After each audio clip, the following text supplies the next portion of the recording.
Hello friends, welcome to Nithilam channel. Nithilam சேனலில் இன்றைக்கி வீட்டில் இருக்க ரவையை வச்சு சூப்பரான ரெசிபி பார்க்க போகிறோம். இது செய்கிறதுக்கு ஒரு 15 நிமிஷம் தான் ஆகும்.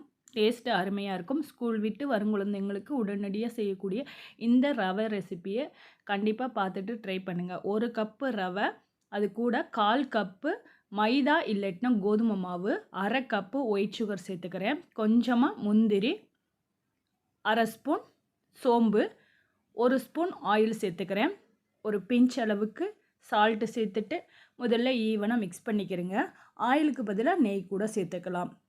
சேர்த்துட்டு நல்லா இந்த மாதிரி மிக்ஸ் பண்ணதுக்கப்புறம் இது கூட ஒரு 3/4 கப்பு தண்ணி சேர்த்துக்கிறேன். தண்ணிக்கு பதிலாக பால் கூட சேர்த்துக்கலாம். சேர்த்துட்டு நல்லா மிக்ஸ் பண்ணிக்கிறேங்க.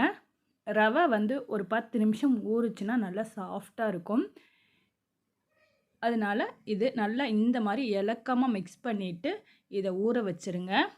இப்போ ஓப்பன் பண்ணி பார்க்கலாம். பாருங்கள், சூப்பராக இறுக்கமாக ஆயிடுச்சு மாவு. இப்போ கொஞ்சமாக தண்ணி சேர்த்துக்கிறேங்க. சேர்த்துட்டு மிக்ஸ் பண்ணிவிட்டு கையில் எடுத்து போடுற மாதிரி பதத்துக்கு இருந்தால் கரெக்டாக இருக்கும்.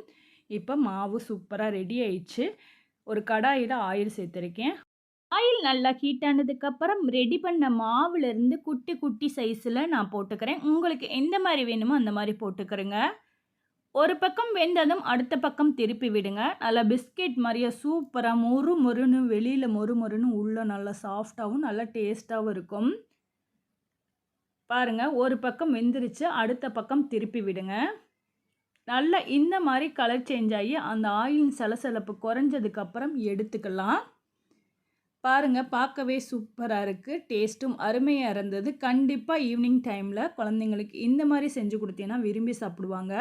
இது அதிகமாக கெட்டும் போகாது. அடுத்த நாள் வச்சு கூட சாப்பிடலாம். சூப்பராக இருந்தது. கண்டிப்பாக ட்ரை பண்ணிவிட்டு உங்களோட ஃபீட்பேக்கை மறக்காமல் நித்திலம் சேனலுக்கு கமெண்ட் பண்ணுங்கள். நித்திலம் சேனலை சப்ஸ்கிரைப் பண்ணாதவங்களா இருந்தால் சப்ஸ்கிரைப் பண்ணிக்கிறேங்க. தேங்க்யூ ஃபார் வாட்சிங்.